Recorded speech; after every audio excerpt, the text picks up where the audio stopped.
Erik Voskuil is an independent collector, enthusiast, historian, and author.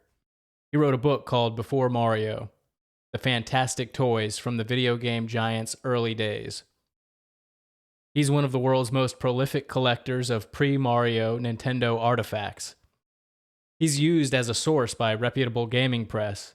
The Guardian quotes him as a longtime collector who runs Before Mario, the blog. In 2013, he wrote, "There are a number of museums around the world that depict the history of video games in general, including Nintendo's role in this. But there is no place where the public is presented the full history of Nintendo, including their days as maker of cards and toys. The only permanent exhibition that I am aware of is the one on the second floor of Nintendo World in New York. This includes some nice items, but it is quite small and does not really do the rich history justice. These showcases at Nintendo's American flagship store, though modest in scale, are even an exception for this company, as they usually do not dwell too much on their pre-video game past. They rather focus on the future and the latest, newest game systems and games. In recent years, the Iwata Asks series of interviews have given glimpses into Nintendo's past. But overall, Nintendo provides the general public very limited options to see all the great toys and games that they produced over the course of their long history." Well, what's funny is that he remains right, despite the fact that after he made these statements, Nintendo did open up a museum called the Nintendo Museum, but that still doesn't actually solve his issue, as we'll see. For The Guardian, Keza MacDonald writes about her trip to the museum. Until 2016, the Uji Ogura plant operated both as a card factory and as a repairs center for the company's consoles. Now has been turned into a Nintendo museum, opening on October 2nd, where the gaming giant's entire history will be on display. Nintendo flew me to Kyoto to see the museum this week. This is a product design museum rather than a history museum. There is almost nothing to read in the entire building. In the upstairs gallery, Nintendo's games and consoles from across the ages are beautifully presented, with an occasional sprinkle of words to describe a particular innovation, such as the Game Boy's link cable. Golden stars mark out games and consoles that were world firsts, and Nintendo has a lot of those, from the first cartridges that could save data, the Game Boy, to the first directional pad on a controller, the NES. But you will not read anything about who made these games or consoles and how they were developed. This is an intentional choice. The museum is nostalgia bait. You are naturally drawn towards whatever era of Nintendo history means the most to you. On show in one small corner of the gallery were a few prototype controllers and games that offered just the tiniest peek behind the curtain. The Ultra 64 and the Dolphin, development versions of the N64 and GameCube, sit alongside a couple of colorful prototype controllers for the Wii, which had one giant button in the center of a disc thing that you'd presumably tilt around to play. This was the only mere hint of unseen Nintendo history at this museum. Everything else in there is a finished product. You are seeing exactly the version of Nintendo's history the company wants you to see here. No unfinished or abandoned ideas, no details about the process behind any of the hundreds of games and consoles whose bright box art adorns the displays. Nintendo nerds, hi, will already know the stories behind some of these objects. Perhaps the only insight into how Nintendo thinks about its history is the way in which the museum's curators have chosen to present it.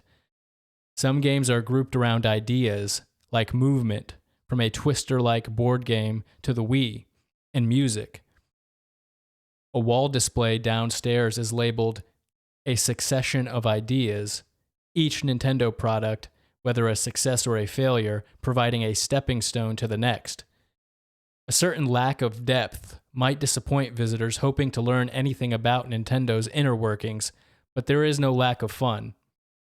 And in her new book, she writes, "The Nintendo Museum won't reveal the stories behind Nintendo's games, consoles, and toys, or tell you about who made them. That's my job.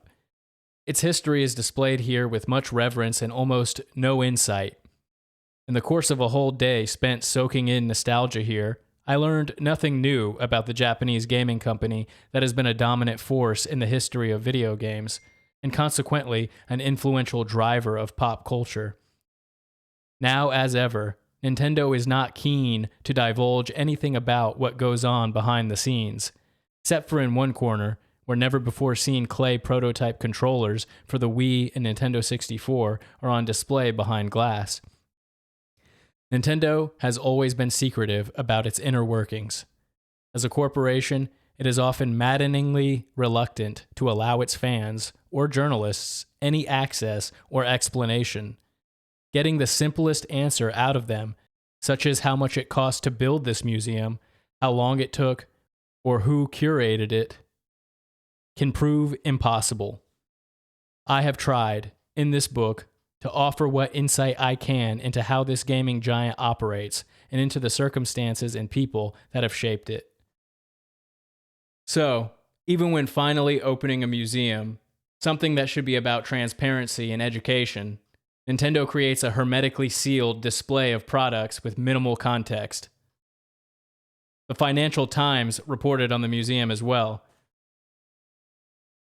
"It is perfection, and something is wrong.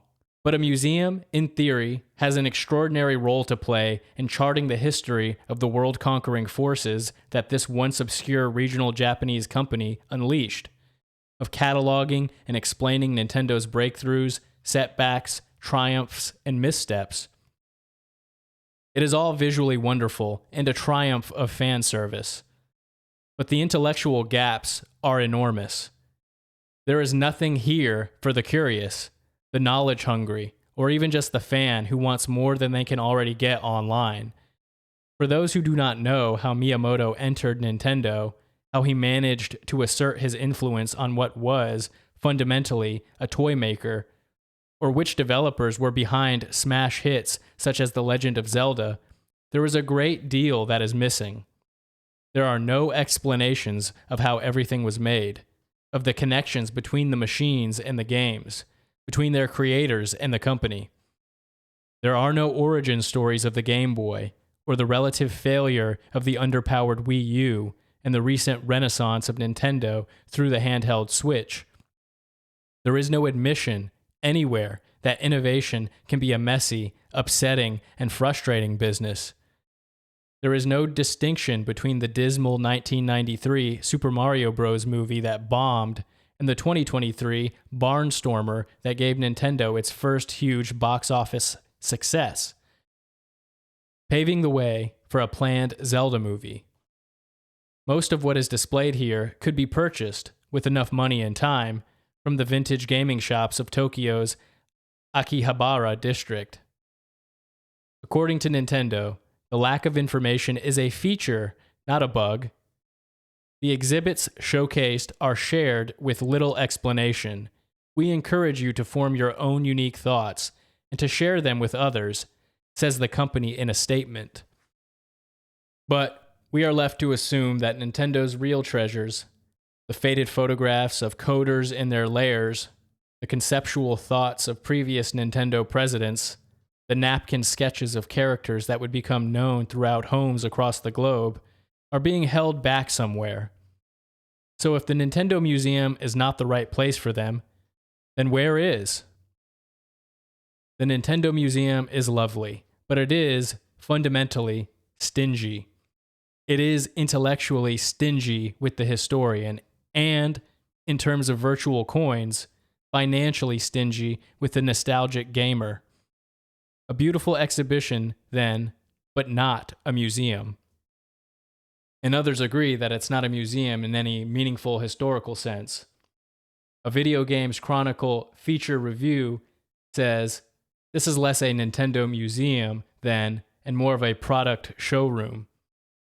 Isao Yamazaki is a longtime Japanese Nintendo collector with a very large collection. He co-authored a Nintendo history book written with Florent George A. Erik Voskuil writes, "Up until now, there has only been a single event in the world that presented Nintendo's past in its full breadth. This was a temporary exhibition that was held in 2007 in a department store in Osaka, close to Nintendo's Kyoto home base.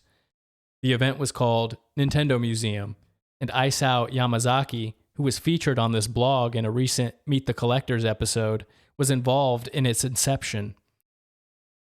The items on display also stemmed, for a large part, from his collection. Isao relates how this unique one-off event came about. Hearing his tale and seeing the pictures from this exhibition, I really hope a similar event will happen again sometime in the future." In the interview, Yamazaki says, "I started thinking about this event when my contacts in the Japanese monthly magazine Nintendo Dream called me. The Osaka Hankyu department store was about to celebrate its 100th anniversary, and they were looking for an idea for a fun event that could be enjoyed by all ages. Because the Nintendo DS and the Nintendo Wii were very popular at the time, the store's staff wanted to involve Nintendo in this event. Nintendo, in turn, contacted Nintendo Dream to help them. As a matter of fact, a few years earlier, Nintendo Dream had organized a small event in Tokyo with a few of Nintendo's vintage toys, taken from my collection. This event was a big success in Tokyo. For the Osaka exhibition, Nintendo allowed us to show more. There were still a lot of restrictions, like the space we could use. Lots of Nintendo's employees came to see, including key persons.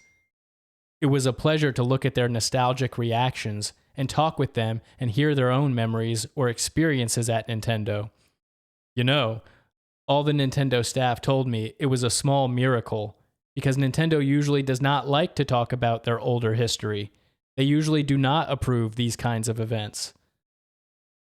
And as the Financial Times pointed out, Nintendo themselves admit that the exhibits are presented with little explanation and that visitors are encouraged to form their own thoughts. Even Miyamoto has said, concerning the museum, "Nintendo has always communicated with its customers through products, without really explaining itself much.